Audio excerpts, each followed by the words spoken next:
नागपूरच्या खंडपीठाने जो आदेश दिला आणि एकूणच या सगळ्या निवडणुकीचा गौडबंगाल आणि खेळखंडोबा झाल्याचं सगळं पुढे येतोय। काय हा पोरखेळ आहे?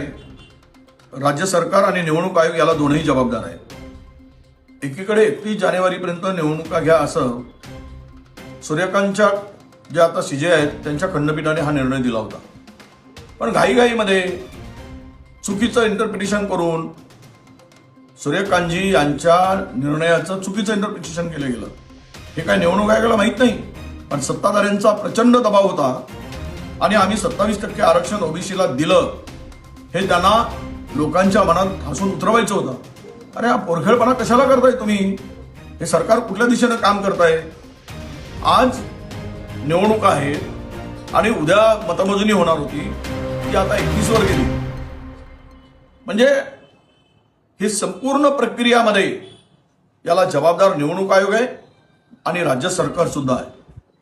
निवडणूक आयोग राज्य सरकारच्या हातचं बाऊल झालेलं आहे, हे आता लपून राहिलेलं नाही, त्यांच्या इशाऱ्यावर काम करते। कदाचित हे सगळे निर्णय 3 दिवसामध्ये चिन्हाचं वाटप किंवा कोर्टाचा निर्णय अपेक्षित होता। कोण सांगितलं तुम्हाला? इतक्या साऱ्या निवडणुका आतापर्यंत झाल्या, पण आधी यापूर्वी अशा पद्धतीनं हा खेळखंडोबा कधीही झालेला नव्हता। हा पहिल्यांदाच झालाय फडणवीस सरकारच्या काळात। याला हे सरकार जबाबदार आहे। आणि राहिला विषय या सगळ्या प्रक्रियेमध्ये की उद्या जर मतावर परिणामच होतो असं जर कोणी म्हणत असतील तर मग या निवडणुकांचा निकाल लागेल। उद्या जर निकाल लागला असता त्याचा परिणाम जिल्हा परिषदावर पण झाला असता, महानगरपालिकेवर झालेला असता। परंतु मतमोजणीमध्ये अडथळा जो आज आलेला आहे, हा सगळा प्रकार मला वाटतं की इतकी लांबणीवर नेणं म्हणजे यांच्या मागे या सरकारचा मतचोरीचा तर डाव नाही ना, की ईव्हीएम मध्ये पुन्हा काहीतरी गडबड करून यांच्या विरोधात जनमानसाचा कौल जातोय।